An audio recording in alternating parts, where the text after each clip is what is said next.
Hello, and welcome to Out of the Woods. My name is Justin, and his name is slightly less drunk Matthew. Yes. Yes, it is. We could take that again if you don't want me to say that. No, that's fine. And this is Out of the Woods, a Yellow Jackets podcast. And, as you may know, Matthew, you were pretty damn sauced last episode. Yeah, I think the stresses of life were getting to me a bit that week. Haven't we all been there? But yes, we are in happier times and less sauced times now, because we are going to be discussing episode 7 of season 2 of Yellow Jackets, Burial, which is quite a damn good episode. A lot of interesting stuff to talk about in it. But just before we do, Matthew, what have you been up to lately? I have been playing a lot of the Bard's Tale ARPG. Right. A lot of people are playing the new Zelda game. I'm playing a game from 21 years ago. Other than that, I've been watching Reanimator. Oh, nice, and Bride of Reanimator. Which would you say you prefer? Well, I don't know. They both have their merits. Yeah. In terms of Stuart Gordon movies, I think the best one is probably either Reanimator or From Beyond, Which is also a good movie. Great fucking movie. You gotta love Goop. You do, yeah, with declaring that you have to. Yep. Yeah, I've been good. I've been enjoying my new job. Of course, my new job requires quite a lot of speaking. So, at the previous episode, we recorded immediately after I got home from doing it, and the context of that was that my voice was growing very cracked and parched indeed towards the end there. You might have picked up on that, so for the rest of the evening after the record, I needed to communicate to Matthew exclusively through typography and text-to-speech.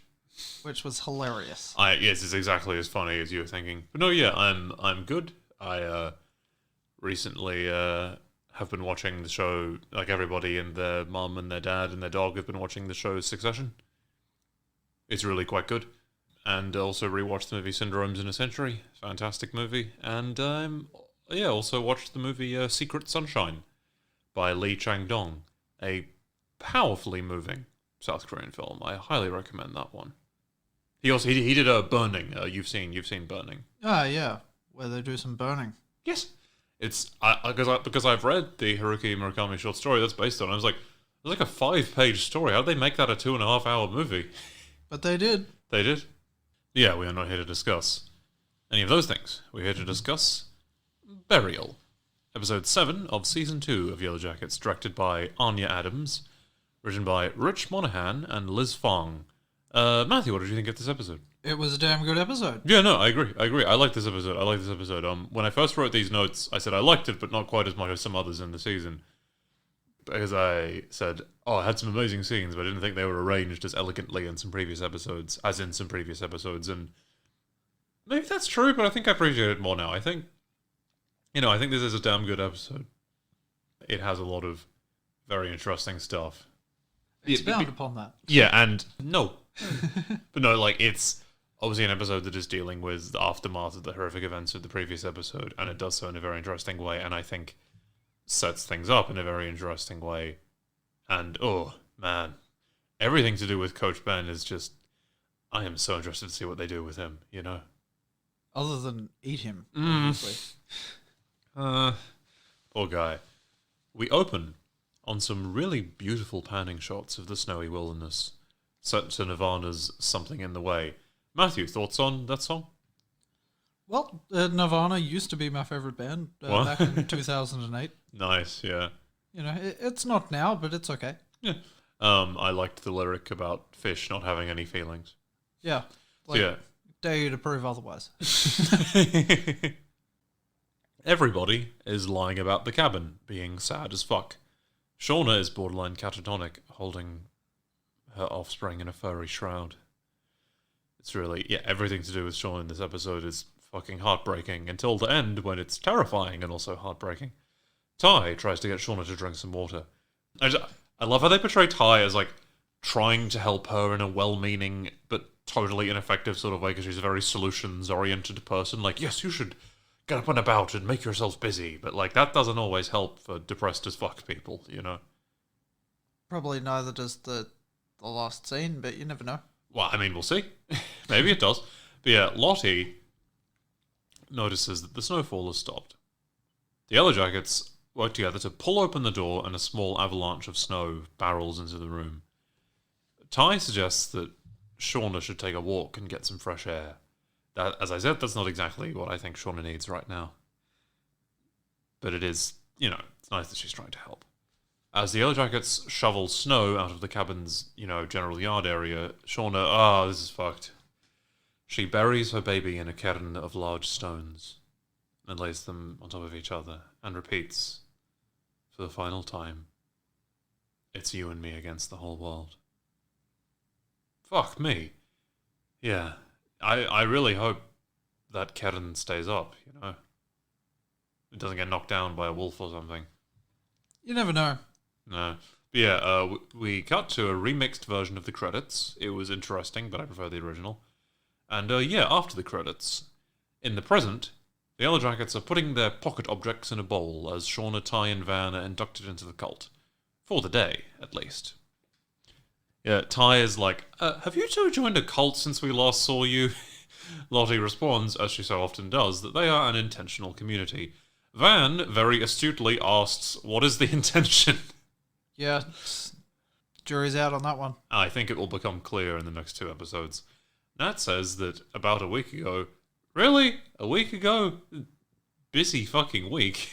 She had a gun in her mouth until Lottie found her. Apparently, she had put walls up, and now they're finally starting to come down. This is quite the reversal.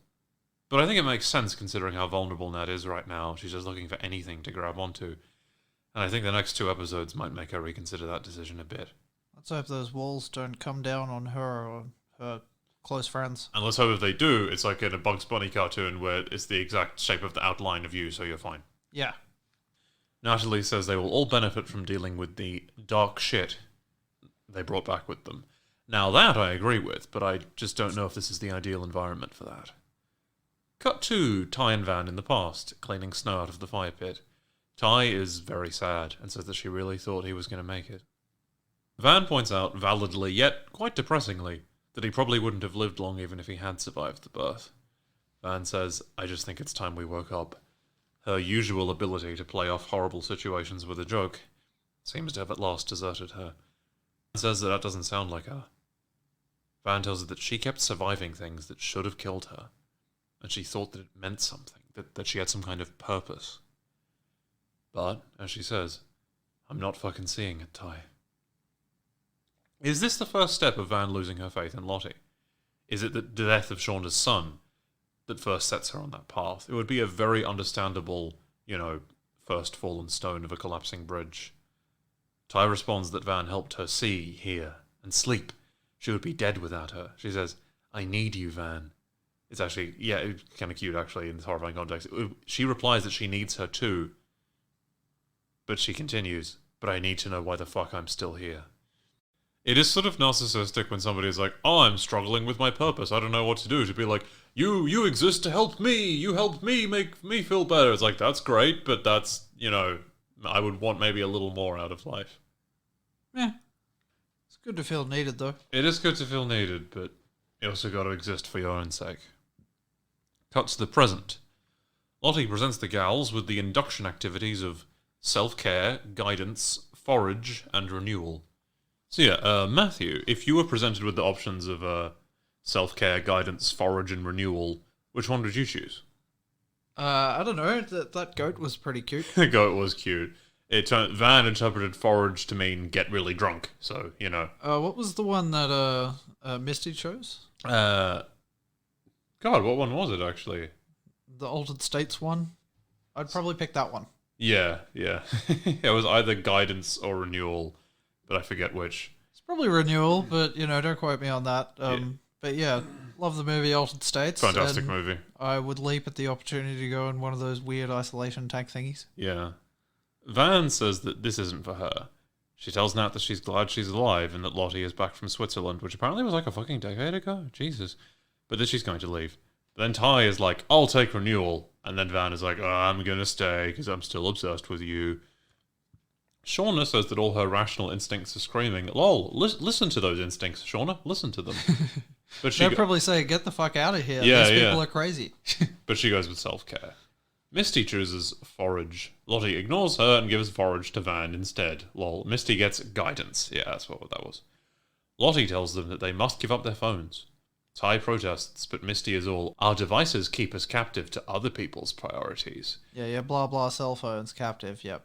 I love that even 25 years later, Misty is still pretending to believe in cult nonsense in a desperate attempt to gain the approval of the group. Although, I will say, this specific tenet of the cult I actually think is among their more reasonable ones. Yeah, like, I feel like most people today could use a break from electronics. No, absolutely. And Van says that she hates her phone, probably because it was made after the 90s. Matthew, you and she have so much in common. A cult acolyte then shows Shauna around the barn and gives her an adorable baby goat to take care of for the day. Something she is, understandably, reluctant to do. The cult bloke informs her that self-care means taking care of the goat for the rest of the day, and thus experiencing all personal discoveries and sacrifices from that. Let's say this is not a new experience for her. Shauna reasonably surmises that she has to sacrifice the goat at the end of the day, and refuses. The acolyte tells her the only other option is mucking out the barn, so she reluctantly accepts. The goat's name is Bruce, which I don't know why, but that seems like a weird name for a goat to me. Like, a more normal goat name would be like... Groose? Don't bring me down. Or maybe like General Smelly Beard or something. I mean, that's definitely what you would name a goat if you had a goat. Yeah, let's hope for the goat's sake that I don't have a goat. It probably wouldn't fare so well in the apartment. The cats wouldn't like it, but yeah. It'd eat more than rope and just eat all your carpet and your couch and shit like that. Indeed, it'd eat a lot of carpet. Anyway, we cut to a very interesting scene indeed, Matthew. I'm really interested to know what you thought about this. Coach Ben is standing in the cabin, looking out the window, watching Ty and Van futz about with the fire pit. He hears a phone ringing, and he turns to see Paul answer it. I love this detail. His imagined apartment is now literally just the cabin with Paul and a phone in it. In the episodes 3 and 4, when he first started having the fantasies, he's like totally and completely in the fake apartment. In episode 6, he's gradually losing his grip on the fantasy, so it looks like a combination of the cabin and the imagined apartment. Now it's literally just the entire cabin. Like, any ability for him to lie to himself is leaving him. He's teetering on the edge of reality. Yeah, Paul, it's a great little set detail. Paul, listening to the person on the other end of the line, turns to Ben with a terrified expression. He protests that he isn't ready. Does he mean he isn't ready to abandon this fantasy, or he isn't ready to die? I think he's pretty ready to die, so I think it's probably the former. Well, he will be soon, unfortunately. Paul tells Ben that he needs to talk. He annoyingly dodges all of Ben's questions and asks, "Where do you think you are, Ben? You had to have known you couldn't stay here forever. This was never meant to be your hiding place." Paul puts on Cabin Guy's massive coat and tells Ben that he is not welcome there anymore. Do you mean in the realm of fantasy? Both actors are amazing in the scene, by the way. Paul says, "I love you. We all love you, Ben." Which is exactly what everyone said to Jackie in her death dream. "We all love you, Jackie." But he says the same thing to Ben. Are the spirits calling to him? Is it just a coincidence? Were they just similar kinds of hallucinations? Paul walks out the door. Ben's saving hallucination will save him no longer. Yeah, Ben runs outside, yelling for Paul, who, of course, is nowhere to be found.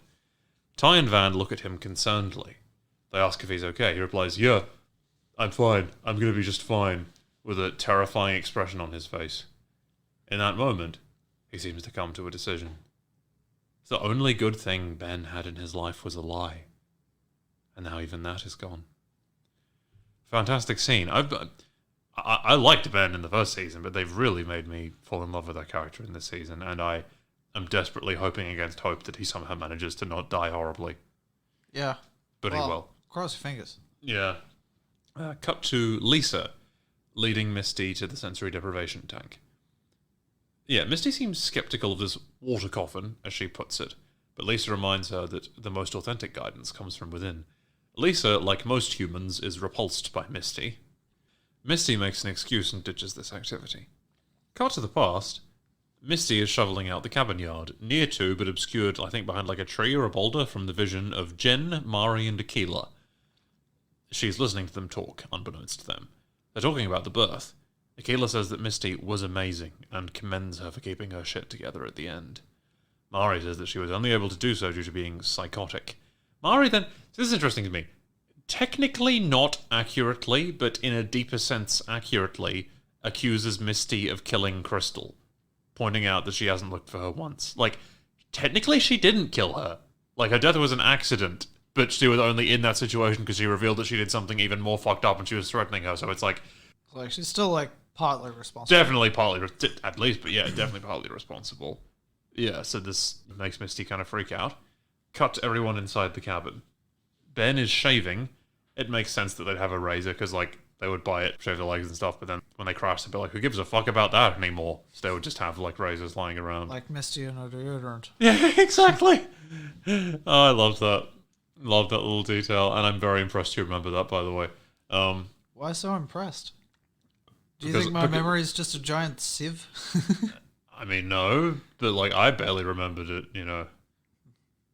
It's an interesting little detail, but yeah, I mean, your memory's not a sieve. Maybe like a sieve where some bits are filled in.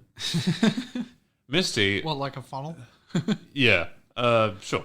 Yeah, Ben is interesting in this scene.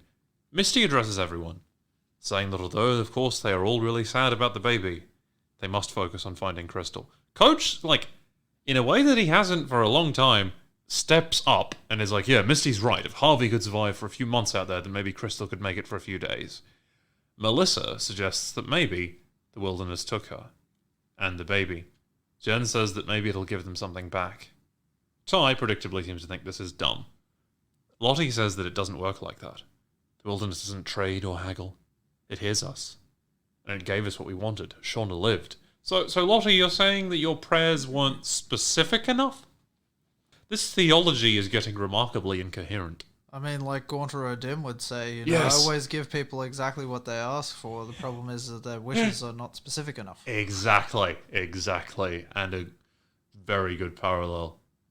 And the bit where he puts a spoon in that man is horrifying. Yeah, it's the last time you'll interrupt me. Yeah. Play Hearts of Stone Witcher 3 DLC, listeners. It's fucking awesome. Everyone participates in a group prayer circle. Ty and Coach Ben decline to participate. It appears as if Ty's newfound acceptance of the situation has its limits. Lottie leads some of the others on an expedition to find Crystal. There's a really fun conversation then between Jen and Melissa, which is like, I hope they find Crystal alive. It's basically like, but maybe if she isn't, we could totally eat her. And that wouldn't be the worst thing in the world. Very little Eichmann of them. Misty overhears this, appears quietly infuriated, and storms out of the cabin. Van pulls up the covers near Shauna to reveal the blood-stained blanket Lottie gave her.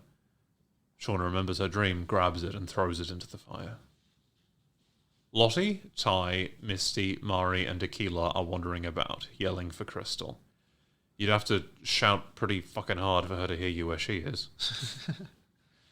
They've arrived at the tree stump shrine. Lottie tells the others minus Ty to leave them. Lottie tells Ty that she knew where Harvey was, and maybe she can find Crystal. Ty's like, I didn't fucking know. Ty says that since she started doing Lottie's circles, she doesn't sleepwalk anymore. She says that maybe the other her is gone. Lottie is like, she's not gone. And that's a good thing, Ty. And Ty's expression suggests she extremely disagrees. Yeah, I think the eventual resolution of Ty's storyline is more interesting if she doesn't, like, overcome or integrate her alternate personality, but just, like, learns to live with it, you know? That would still be positive. Yeah, no, because, like, as they say in the point, at least as I understand it, of the book, Dr. Jekyll and Mr. Hyde, is not that one man can become two, it's that two men can become one. And that man is not truly one, but two. Yeah, that's why they call it the duality of man. Indeed, like that terrible Slipknot song. Oh, Sorry. sorry, people who like Slipknot. Yeah. Cut to a... Slipknot! Lol. Honestly, I don't really like Slipknot, but the QI episode with Corey Taylor is actually really fucking good. I mean, it just seems so weird for I someone know. like Sandy Toksvig to be hanging out with the lead Yes. singer of Slipknot. That's like... If they were also in the cast of Ghosts of Mars, it would officially be the most incomprehensible, really, those people movie ever. Oh my god, I'd so watch it though. We seem to be getting besieged by a lot of demons. That'd be so good. I like Sandy Toksvig. Anyway, cut to adult Ty, painting a shack yellow with an absurdly small brush. She protests to a passing Lottie that this isn't solving any of her problems. Lottie asks her what her problems are, and she tells her about the sleepwalking. Lottie says, that other you? She always had a deep connection to the wilderness, and she had wisdom too. Ty protests that the other her wants to hurt her family. But Lottie is like, she may not want to. She just doesn't want to be suppressed. Well, that's Ty all over. Well, she wants to suppress everything. She's still a part of you, Ty. She will always be a part of you. Ty doesn't seem to like that idea much. Yeah, Misty, in the present, approaches Shauna in the woods. Shauna tells her that she's caring for herself and a goat, which is just true to the rope, much to her consternation. But Misty has bait, as she has been hoarding food in case they decide to enforce caloric restriction to induce her out-of-body experiences. That's so her. It's also very realistic for a former starving person. Yeah. They start calling out for Bruce, which reminded me of the bit in Dogtooth, where the chick names herself Bruce. Great movie, watch Dogtooth. I love this exchange. Shauna is like, why do I give one single shit about this goat when Lottie's goons are just going to make me kill him? And then Misty is like, well, if it helps, you can just pretend it's your arty-farty lover. You seem pretty quick to stab him. Yeah. Quick to get stabby with him. Yeah, you seemed pretty quick to get stabby with him. And then she's like, I'm just joshing you. And Shauna's like, I don't want to be joshed about it. I'm not like you, okay? I don't think of killing as a joke. And then Misty replies that she's the only person who took Shauna's killing with the seriousness that it required. And Shauna says that she's grateful that Misty's hobby seems to be figuring out how to be the perfect serial killer. Lol, which is awesome. Why does everybody keep saying that to me? Well, because it's a fact. Well, you're not innocent either. And she's like, I know that, Misty. Do you think I don't know that? They find the goat, and hilariously, Shauna is like, where do you think you're going? Not to a Mensa meeting, that's for sure. An acolyte approaches Misty and says that Lisa is looking for her. Misty, Mari, and Aquila, in the past, are all searching for Crystal. Misty starts weeping uncontrollably. Aquila asks if she is okay, and Misty's like, I thought I was ready for this, but I'm so afraid. I'm so afraid that when we find her, what if she looks like Jackie did? You know, all blue and stiff, a little song frozen in her throat. God, I love that detail. That's so... Misty is amazing, and I love that line. It's such a good fucking line. It's so her. So yeah, she's being deceptive, but using her actual feelings to do so. Shauna also does that. Aquila says they will handle looking for Crystal.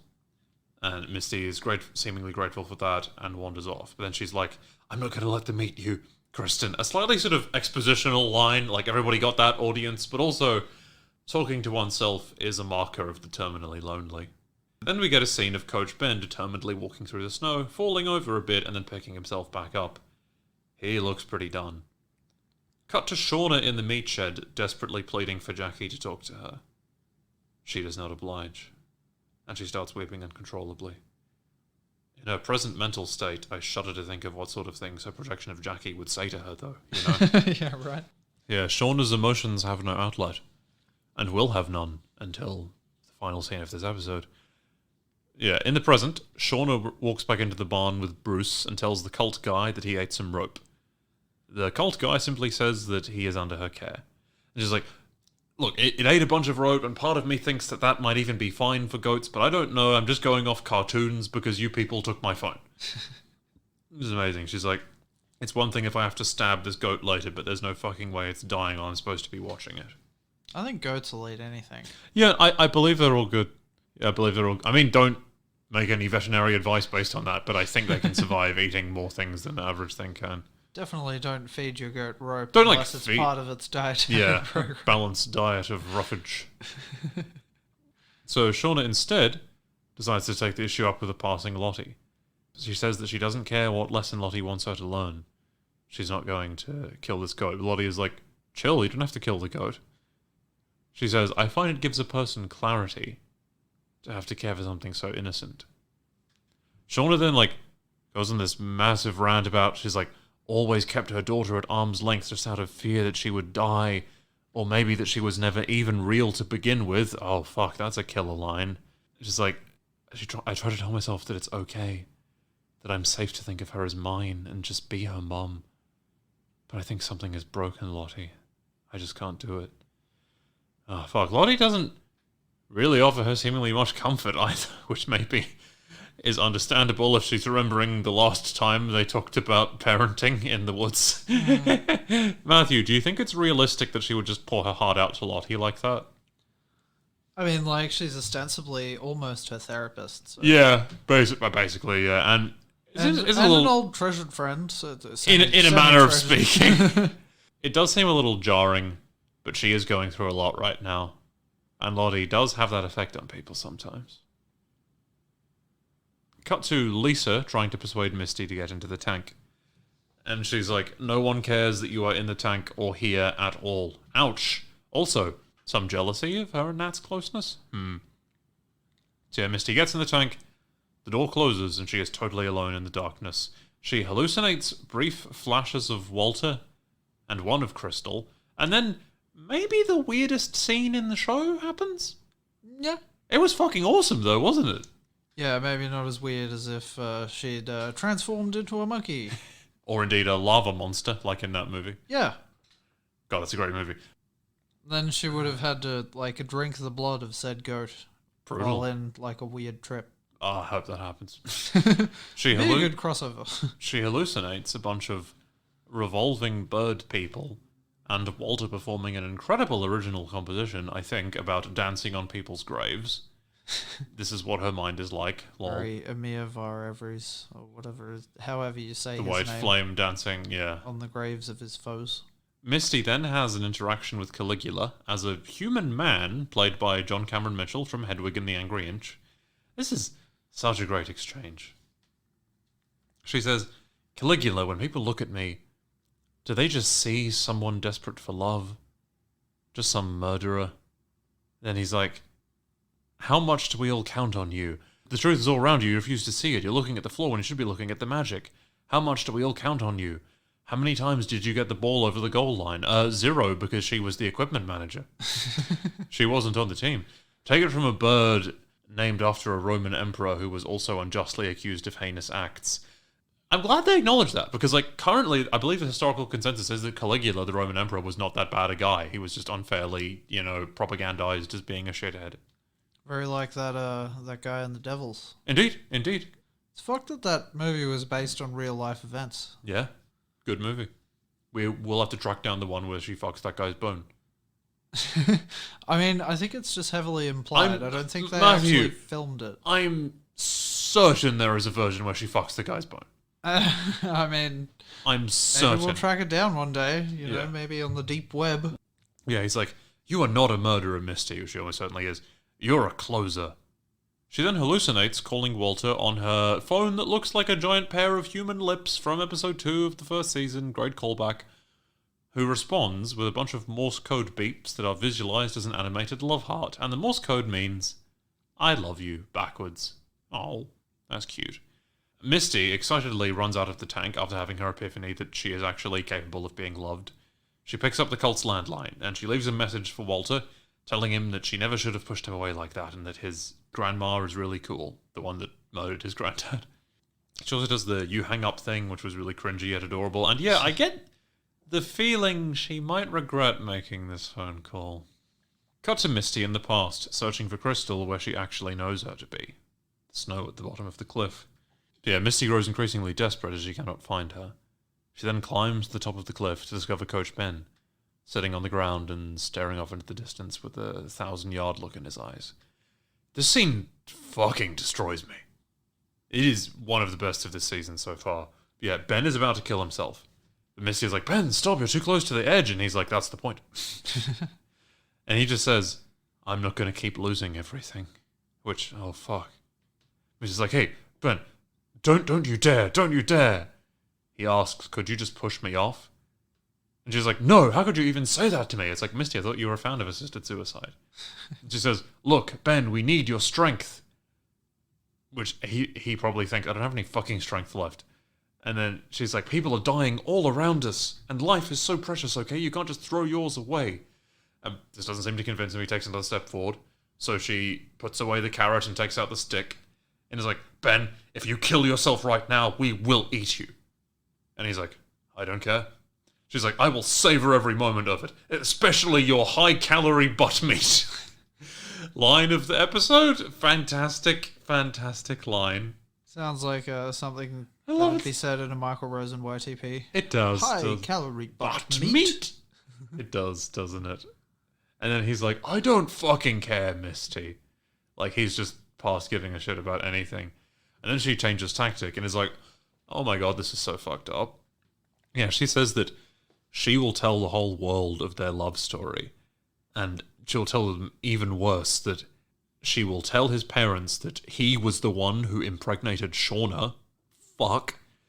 And that he tried to impregnate all of them. Love is probably the wrong word. I find it really interesting that she is saying such abjectly awful and disgusting things for the noble purpose of getting him to not kill himself. In a way, that's almost the show in the nutshell, saying or doing something fucked up because you think it's for the greater good. And then she threatens to tell the whole world that he's gay. That was the wrong thing to say, because he's like, do it. Tell them. And then she just, exhausting all other options, just breaks down crying. Is like, please, I tried so hard to keep the baby alive. I'm sorry, please, Ben, I can't have another death on my hands. It's hardly on your hands, Misty, but, you know. Regardless, he steps away from the edge after everything he's been through. And everything Misty specifically has put him through. He still cares about her to a degree. An appeal to simple human compassion accomplishes what threats could not. Like, Matthew, as you perceive it, what makes him step back from that ledge? Because you would think he wouldn't have much left to live for. Well, maybe he just, feels like he's got a bit more to give to these crazy bitches. Yeah. Vicious little monsters, as he put it when talking with Paul. Yeah. When I was watching this scene, I fully expected him to go over the edge. Yeah. So, like, in watching it now, I'm like, what are they going to do with him now? I'm genuinely intrigued. I mean, you theorize that they'll probably eat him. Yeah. And I have not seen him, In the present. current day Ben yet. Well, if he is there, he probably is staying far, far away from the rest of them. So Yeah, like, I'm moving to Acapulco. yeah, he's like, hello, I would like to be on the first manned flight to Mars. Like, you know that it's likely a one-way trip, right? He's like, yes, so much the better. Perfect. And it's the classic Twilight Zone ending of, like, he's on the shuttle and he can finally relax, and then Misty is like, hi, Ben.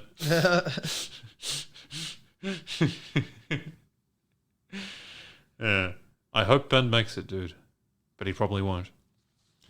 Cut to the present. Night has fallen. Ty is out in the yard. She takes off her wedding ring and places it on a rock, with candles beside it.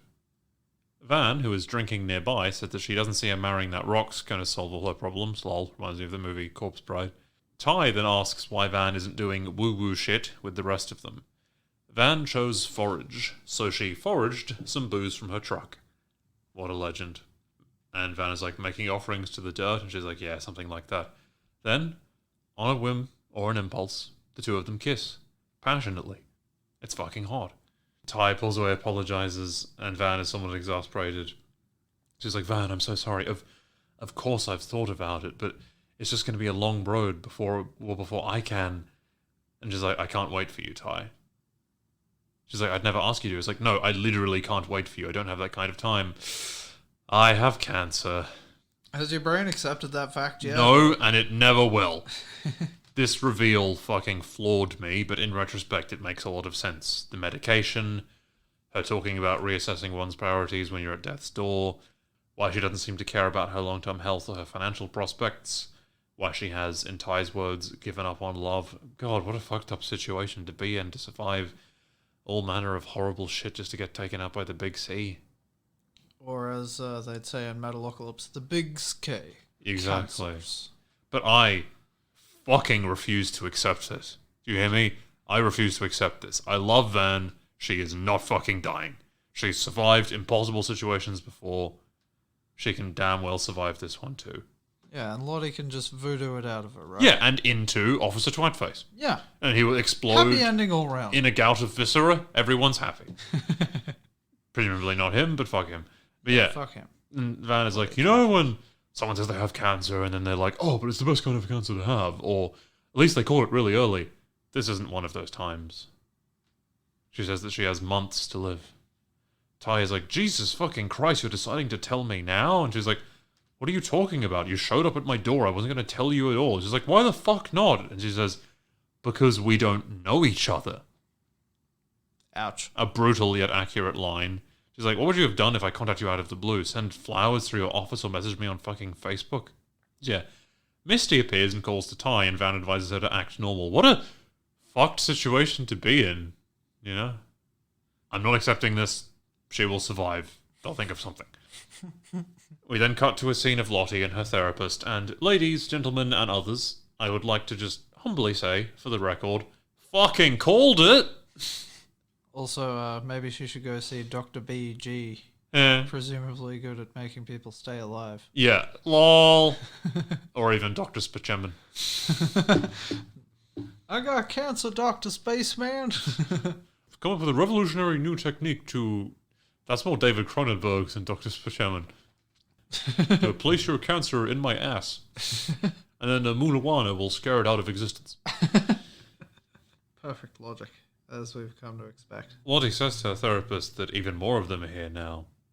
And that this is proof of what she told him. And then the therapist is like, that this it is sending your old friends to you. She's like, this is what it wants. For us to be together. And she's like, for what purpose? And she replies, well, them being here, I feel it in my body. It's like something that's deep and primal. I haven't felt it in years, and it feels wonderful. And yet I also feel fucking terrified. The therapist tells her that in the past, in the woods, she was her truest, most authentic self.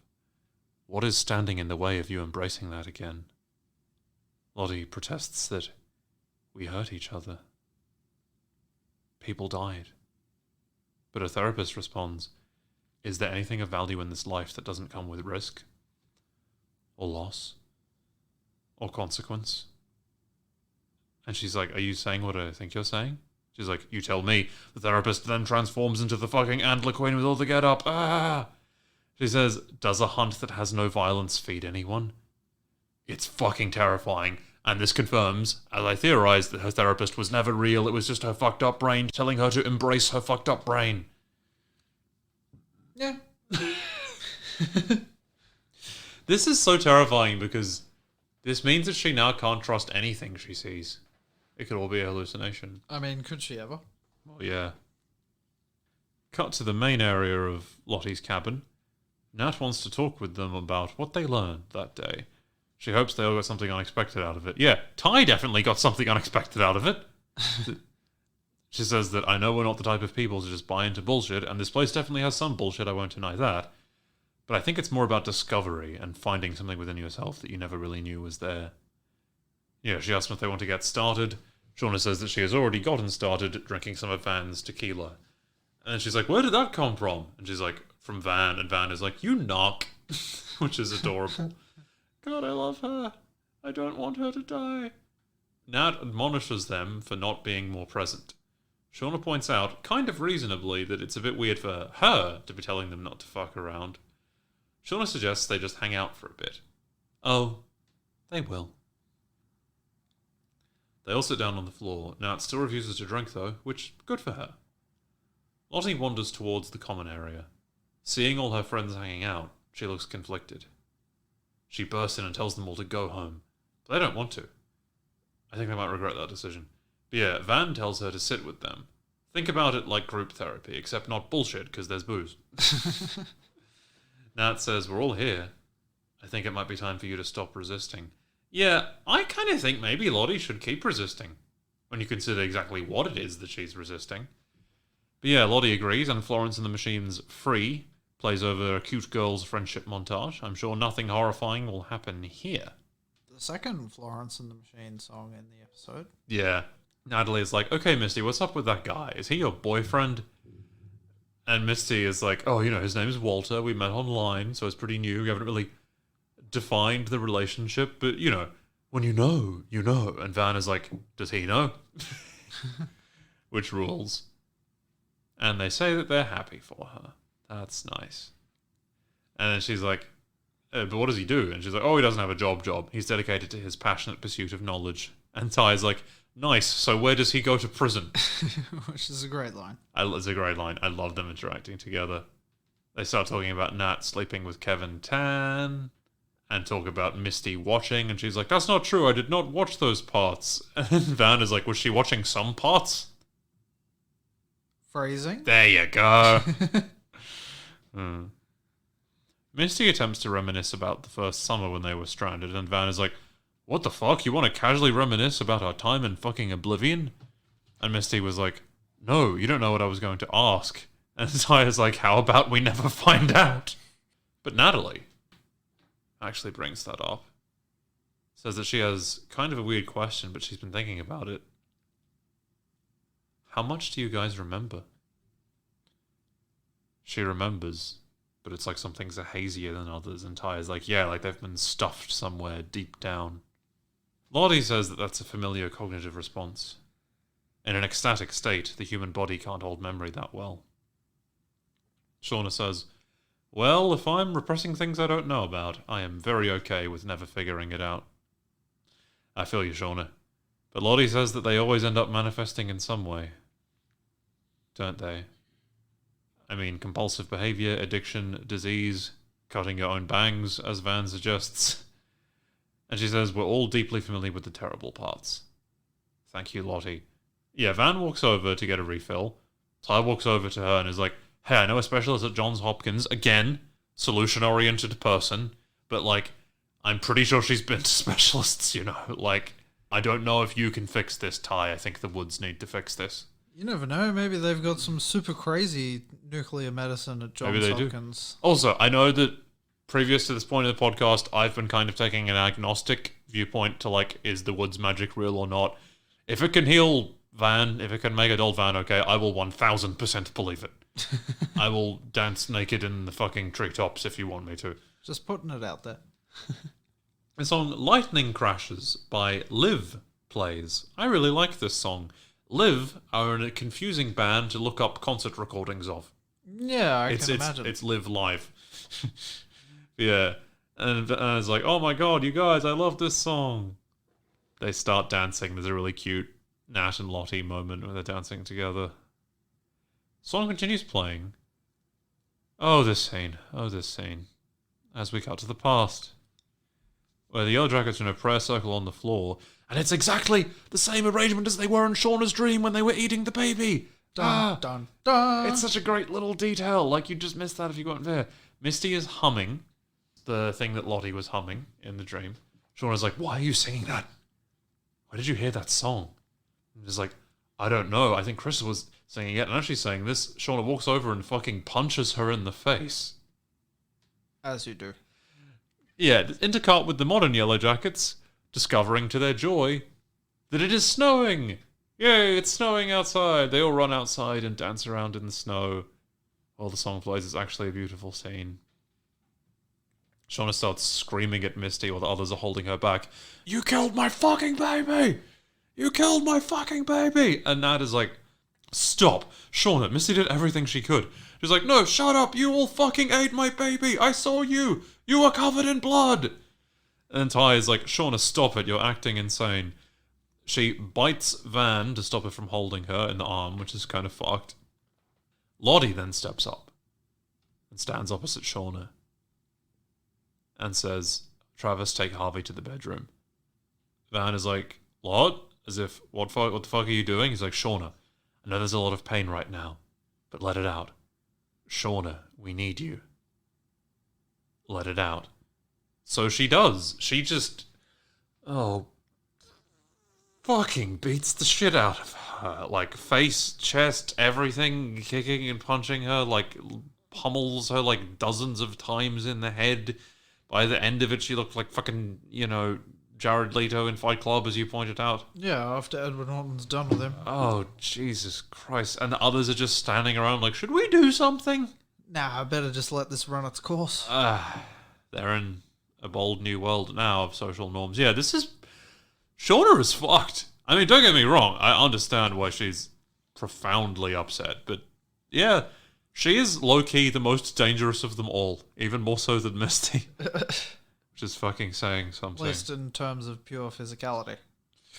Yeah. So as Shauna collapses after beating the shit out of her next to Lottie, and is like, Lottie, are you alive? Fuck you. And then she, like, snorts and chokes and breathes. And Shauna storms out and goes and sits in the snow outside and massages her bruised knuckles in the snow. And the rest of the Yellowjackets immediately sort of snap out of their trance and are like, okay, fuck, we gotta get towels and shit, we gotta help her. You know, desperately try and keep Lottie alive. That's a fucked scene to end on, but it's not actually a scene they end on because, as the Yellowjackets are having fun, Acolyte appears and says there is an urgent call for one of her guests, namely Shauna. And then, Jeff. I love Jeff in this scene. Yeah, wishful thinking. And it's like, Shauna! Yeah, Jeff is calling her as the TV is on in the background where Jeff is showing them digging up Adam's body, where he's like, yeah, do you, recall the missing man from your recent auto collision? I have some difficult news. He's dead. And the authorities believe they found his remains buried at Hacklebarney State Park, which, fuck me. I love him trying not to incriminate them. How the fuck is she going to get out of this one? Don't know. I mean, my self-indulgent hope is that Lottie and Shauna and the rest of them will murder and cannibalize Officer Twatface so the investigation is halted. But that would be, like, just an awesome and hilarious and great thing to happen, and I think something fucked up and upsetting to the audience needs to happen, so it's probably not going to be just that. So yeah, good fucking episode. I'm beyond excited to see what happens next. Only 2 episodes left. Yeah. Oof. Excited. The next one is called It Chooses, which is Isn't terrifying... it technically 3 episodes? No, there's 2 left. What, is it only going to 9? It's only going to 9, yeah. Oh. Tragedy. Well, that was the amount of time they thought that would tell. I'm not going to say the thing about you having any more thoughts because you don't. Well... Hey, you never know. Do you? No. Cool. Well, listeners, that's all of my thoughts. Thought this was a good episode. Can't wait to see what happens next. I'm fully in denial about the Vansa storyline. No Vansa. No Vansa. Hashtag no Vansa. Anyway, that's all. Listeners, be well. And remember, we're not out of the woods yet.